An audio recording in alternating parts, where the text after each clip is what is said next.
What happens when a celebrity's online persona crashes into real life? Imagine being someone who's spent decades dissecting the lives of others, only to find yourself in the center of a story that's raw, unfiltered, and deeply personal. That's exactly what's happening with Perez Hilton right now. Let me tell you, this isn't just another tabloid headline, it's a case study in how the internet can amplify the darkest corners of human vulnerability. Think about it, here's a guy who built a career on exposing secrets, and now he's the one in the spotlight with a very different kind of secret. It's wild, isn't it? How the tables have turned. Now, I know what you're thinking, this is Perez Hilton. The guy who made a living turning celebrities into punchlines.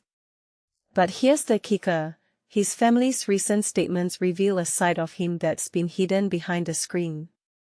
They're not just worried about his health, they're fighting to protect his kids from the trauma of witnessing this. That's not something you see every day. It makes you wonder, how much of his public persona was a shield? A way to deflect from the real struggles he's been carrying alone? I mean, if you've ever felt like the world is watching you 24/7, it's no wonder mental health can spiral. But this isn't just about him, it's about how we, as an audience, consume these stories. Do we ever stop to think about the human behind the headlines? Let's talk about the livestream incident. Okay, so he was live, covered in blood, self-harming while fans begged him to stop. The police were called, but the real tragedy here is how quickly the internet can turn a crisis into a spectacle.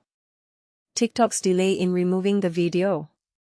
That's not just a technical glitch, it's a reminder of how platforms prioritize engagement over safety. I'm not saying they're evil, but when a moderator error lets this kind of content linger, it's a wake-up call.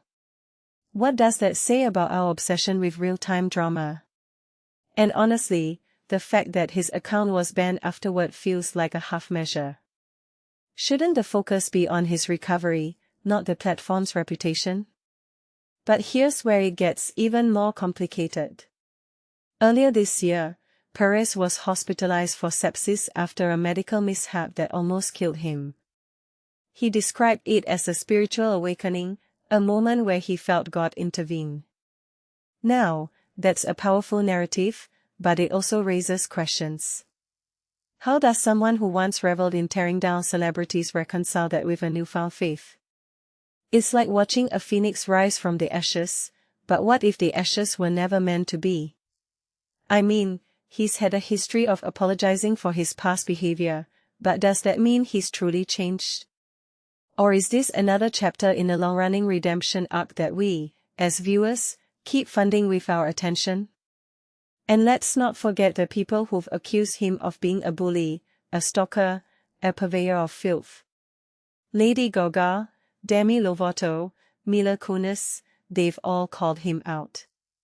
Now, he's in the hospital, and suddenly, the world is empathizing with him. That's the irony, isn't it? We're quick to judge, but when the shoe's on the other foot, we become the compassionate ones. But here's the thing, his past actions don't erase his current pain. Mental health isn't a moral failing. Yet, it's easy to fall into that trap. What if we're all just a few bad days away from being the person we judge in others? That's a thought that keeps me up at night. So, what does this all mean for the future? Will Perez Hilton emerge from this with a new perspective, or will this become another footnote in his chaotic journey? More importantly, how does this reflect on our culture's relationship with fame and mental health? We're obsessed with celebrities, but how often do we actually care about their well-being? This isn't just about Perez, it's about all of us. The next time you see a story like this, ask yourself, am I watching because I care, or because I can't look away? Because the line between curiosity and cruelty is thinner than we think.